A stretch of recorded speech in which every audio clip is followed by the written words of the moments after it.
श्री कुंवर विजय प्रताप जी।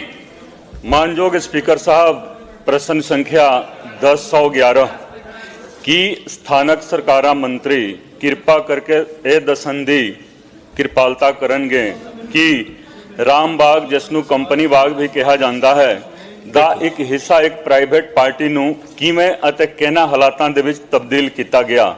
ਅੜਾ ਕੀ private party ਦੇ ਨਾਲ ਸਮਝੌਤਾ ਕਰਨ ਤੋਂ ਪਹਿਲਾਂ ਕੋਈ ਟੈਂਡਰ ਜਾਂ ਕਿਸੇ ਕਿਸਮ ਦੀ ਸੂਚਨਾ ਜਾਰੀ ਕੀਤੀ ਗਈ ਸੀ ਕਿ ਇੰਪਰੂਵਮੈਂਟ ਟਰਸਟ ਅੰਮ੍ਰਿਤਸਰ ਅਜਿਹੇ ਸਮਝੌਤੇ ਤੇ ਹਸਤਾਖਰ ਕਰਨ ਦੇ ਸਮਰੱਥ ਹੈ।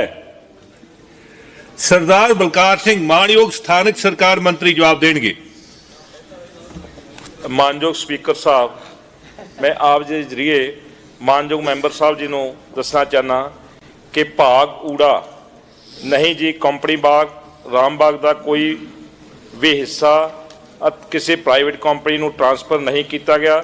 सिर्फ कंपनी बाग विखे चिल्ड्रन पार्क, जुआ एरिया, फाउंटेन ते म्यूजिक फाउंडेशन ਨੂੰ 11 साल की ऑपरेशन एंड मेनटेनेंस लई जुलाई 2016 ਨੂੰ प्राइवेट कंपनी ਨੂੰ लीज ਤੇ देण ਦਾ ਇਕਰਾਰਨਾਮਾ ਕੀਤਾ ਗਿਆ ਸੀ। ਭਾਗ ਐੜਾ हाँ जी, समझौता ਕਰਨ ਤੋਂ ਪਹਿਲਾਂ ਨਗਰ ਸੁਧਾਰ ਟਰਸਟ ਅੰਮ੍ਰਿਤਸਰ ਵੱਲੋਂ ਇਸ ਦਾ ਕੰਮ ਜੂਨ 2016 ਵਿੱਚ ਐਕਸਪ੍ਰੈਸ਼ਨ ਆਫ ਇੰਟਰਸਟ ਕਾਲ ਕਰਕੇ ही प्राइवेट कंपनी नाल करारनामा किया गया सी। भाग ईड़ी जी हाँ, भाग ससा एग्रीमेंट की कापी, टेंडर काल करन दा नोटिस अते वर्क ऑर्डर की कापी नाल नत्थी की जाती है। मानयोग स्पीकर साहब, अगर इस तो अलावा जे कोई मैंबर साहब ने कोई डिस्कस करना हो, मैं मैंबर साहब नाल आपस में डिस्कस कर लांगे जी। कुंवर जी। मानयोग स्पीकर साहब, सवाल मेरा यह सीगा कि की ट्रांसफ़र किया गया है कि नहीं। आया है जवाब कि नहीं। लीज भी हुंदा है, एक ट्रांसफ़र ही हुंदा है। ट्रांसफ़र ऑन लीज, चाहे 11 साल वास्ते ट्रांसफ़र किया गया है, वो लीज फिर वधाउंदे जांदे ने। इहदी तजवीज़ की सीगी, मैं ये पूछा इहदी लोड़ की सीगी।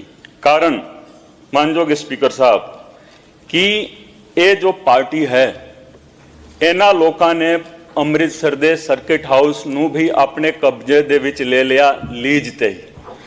ਮਾਨਯੋਗ ਵਿੱਤ ਮੰਤਰੀ ਸਾਹਿਬ ਨੇ ਉਦੋਂ ਆਸ਼ਵਾਸਨ ਦਿੱਤਾ ਸੀ, ਐਸ਼ੋਰੈਂਸ ਦਿੱਤਾ ਸੀ ਕਿ ਉਸ ਦੀ ਇਨਕੁਆਇਰੀ ਕਰਾਉਣਗੇ, ਲੇਕਿਨ ਹਾਲੇ ਤੱਕ ਕੋਈ ਇਨਕੁਆਇਰੀ ਨਹੀਂ ਹੋਈ।